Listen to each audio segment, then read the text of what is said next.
اور ایک ڈاکٹر ارشاد صاحب نے آپ کے سامنے پہلے یہ بات رکھی تھی، لیکن ہم نے سنی، ہمیں سمجھ نہ آئی۔ استغفار بنیادی طور پہ ایک صابن کا، ایک دھلائی کا، ایک صرف کا کام کرتی ہے۔ ہم نے معاشرے میں کیا دیکھا ہے کہ بندہ گناہوں سے آلودہ ہے۔ جب بندہ گناہوں سے آلودہ ہو گیا، گویا اس کا جسم، بدن میل کچیل میں چلا گیا، دل کالا ہو گیا، دل پہ نقطے پڑ گئے، دل بیمار ہو گئے، دل مریض ہو گئے، کفل پڑ گئے، مورے لگ گئی، پتھر ہو گئے، یعنی پورے کا پورا بدن بدبودار ہے، پورے کا پورا بدن مریض ہے، پورے کا پورا بدن گندا ہو چکا ہے۔ اب گندے بدن والے بھی معاشرے میں علماء کے پاس، مولویوں کے پاس آ کے کہتے ہیں فلاں تسبیح بتائیے، کوئی تسبیح بتائیے، کوئی وظیفہ بتائیے۔ ان کو بتایا جاتا ہے سبحان اللہ پڑھا کرو، الحمدللہ، انشاءاللہ اس کے فضائل کے حوالے سے موقع ملا تو کبھی گفتگو کریں گے۔ یہ تسبیحات کیا گناہوں سے لتھڑے ہوئے جسم کو، گناہوں سے آلودہ جسم کو اس طرح فائدہ پہنچا سکتی ہیں جو فائدہ گناہوں سے پاک جسم کو پہنچائیں گی؟ اس کی مثال محدثین نے یوں بیان کی ہے کہ یہ جو استغفار ہے یہ بنیادی طور پہ صابن اور صرف کا کردار ادا کرتا ہے۔ آپ کے کپڑے میل کچیل سے بھر جائیں، گندے غلیظ ہو جائیں، استغفار کرتے رہیں تو اللہ تعالیٰ یہ میل کچیل اس سے دور کر دے گا۔ اب ریکوائرڈ ہے، اب ان کپڑوں کو ریکوائرڈ ہے کہ یہ کپڑے میل کچیل سے پاک ہو گئے تو ان کے اوپر خوشبو بھی لگے، ان کے اوپر پرفیوم بھی چھڑکی جائے۔ وہ پرفیوم، تسبیحات، تحلیلات، اللہ اکبر، تکبیرات اور لا حول ولا قوت الا باللہ اور درود پاک وہ ہیں۔ اگر ایک بندہ کوشش کرے کہ میں صرف تسبیحات سے ہی اپنا کام چلا لوں تو اس طرح کام نہیں چل سکتا۔ عارضی طور پہ گندے کپڑے کے اوپر آپ جتنی مرضی پرفیوم چھڑک دیں تو وہ کتنی دیر بعد غائب ہو جائے گی، چند لمحوں کے بعد اس کا وہ اثر نہیں رہے گا۔ تو ابتدا اس سے کرنی چاہیے کہ میں نے کثرت کے ساتھ استغفر اللہ الذی لا الہ الا هو الحی القیوم واتوب الیہ یہ پڑھنا ہے۔ اگر رسول اچھا یہ پڑھنے میں نا ٹائم بھی کوئی نہیں لگتا۔ آپ میں سے جس بندے کو یہ تجربہ اور عادت ہو جائے نا، لیکن نیت ہونی چاہیے، نیت وہی بات، امید بھی اللہ سے اور سوال بھی اللہ سے۔ استغفر اللہ استغفر اللہ استغفر اللہ آپ پڑھنا شروع کریں، آپ 1 منٹ کے اندر ایک تسبیح پڑھ سکتے ہیں، پوری کی پوری 100 مرتبہ پڑھ سکتے ہیں 1 منٹ میں۔ جب کسی کو کہا جاتا ہے 10 مرتبہ پڑھ لیا کرو، یعنی 10 تسبیحات نکال لیا کرو، ان کو لگتا ہے یہ بڑا لمبا وظیفہ ہے۔ لیکن اگر آپ یہ کر کے دیکھیں گے، آزمائیں گے،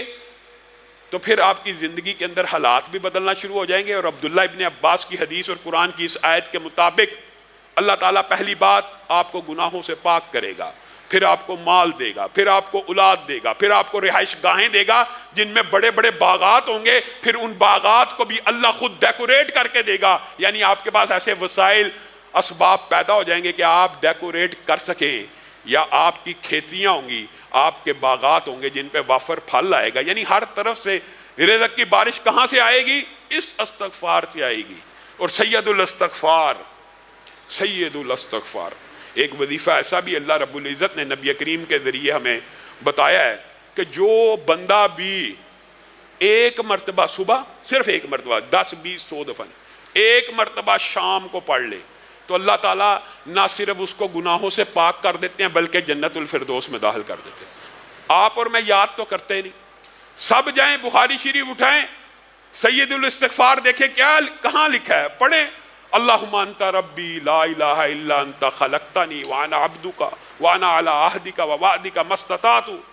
اعوذ بک من شر ما صنعت ابوء لک بنعمتک علی وابوء لک بذنبی فاغفر لی فإنہ لا یغفر الذنوب الا انت۔ یہ یاد کرنا مشکل نہیں ہے، بعض روایات میں لفظ ابو لک بذنبی اور بعد میں ابو بذنبی، دونوں میں کوئی فرق نہیں ہے، 19-20 کے حرف کے فرق سے دونوں روایات موجود ہیں، آپ پڑھیں۔ یہ سید الاستغفار ہے،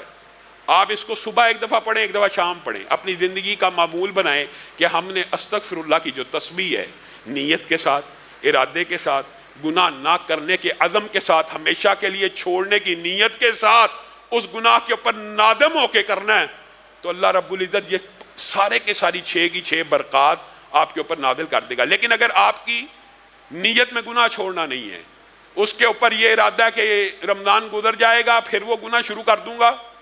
یہ اللہ تعالیٰ کو مطلوب اور مقصود نہیں، ارادہ یہ ہو اللہ تعالیٰ قبر تک وہ گناہ نہیں کروں گا۔ اور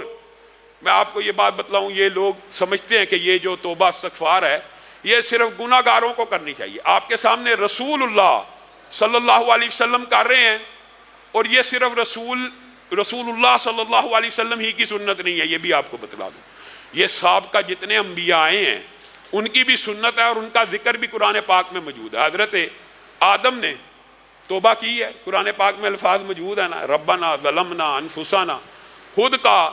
حضرت نوح نے بیٹے کے لیے دعا کی نا، بعد میں کہا نا اللہ تعالیٰ مجھے معاف کر دے، میں نے اس چیز کا سوال کیا جو میرے پاس علم نہیں تھا۔ حضرت موسیٰ سے جب بندہ مر گیا تھا دعا کی تھی نا، توبہ کی۔ یونس جب مچھلی کے پیٹ میں گئے دعا کی، توبہ کی، لا الہ الا انت سبحانک انی کنت من الظالمین۔ تو گویا انسان کو یہ نہیں سوچنا چاہیے کہ میرے گناہ کم ہیں، میرے گناہ زیادہ ہیں۔ ہر بندے کو توبہ کی ضرورت ہے۔ اللہ رب العزت کی بارگاہ میں آگے ہم بھی توبہ کرتے ہیں، اے اللہ ہم سب کے گناہوں کو معاف فرما، اے اللہ ظاہری گناہوں کو معاف فرما، اے اللہ باطنی گناہوں کو معاف فرما، اے اللہ ہر چھوٹی خطا کو معاف فرما، اے اللہ ہر بڑی خطا کو معاف فرما، اے اللہ آنکھوں کی خیانتوں کو معاف فرما، اے اللہ زبان کی لرزشوں کو معاف فرما، اے اللہ سر سے پاؤں تک ہر گناہ کو معاف فرما، اے اللہ جتنے گناہ کیے ہیں سب کو معاف فرما، یا اللہ پیدائش سے لے کے آج تک جتنے گناہ ہیں نافرمانیوں کے وہ بھی معاف فرما، یا اللہ جن کی حق تلفی کی ہے وہ بھی معاف فرما، یا اللہ جن کے حق دینے والے ہیں ان کے حق دینے کی توفیق عنایت فرما،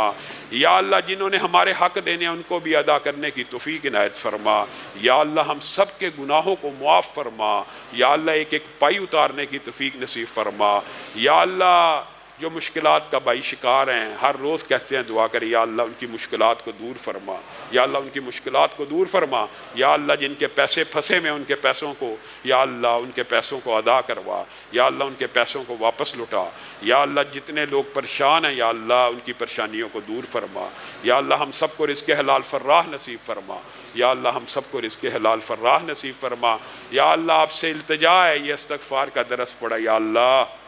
سر سے لے کے پاؤں کے ناخن تک جسم کے جتنے اعضاء نے جو گناہ کیے ہیں یا اللہ سارے ہی معاف فرما، یا اللہ اس نیت پہ توبہ کرتے ہیں آج کے بعد گناہ نہیں کریں گے، یا اللہ سارے ہی معاف فرما، یا اللہ اس نیت پہ توبہ کر رہے ہیں یا اللہ کے اقرار بھی کرتے ہیں یا اللہ اپنی جانوں پہ ظلم کر بیٹھے ہیں، یا اللہ جہالت سے ظلم کر بیٹھے ہیں، یا اللہ غفلت سے ظلم کر بیٹھے ہیں، یا اللہ شیطان لعین کے شر کا شکار ہو کے گناہ کر بیٹھے ہیں، یا اللہ معاف فرما، یا اللہ ہمارے جسموں کو گناہوں سے پاک فرما، یا اللہ چھوٹا بڑا ہر گناہ معاف فرما۔ سبحان ربک رب العزت عما یصفون وسلام علی المرسلین۔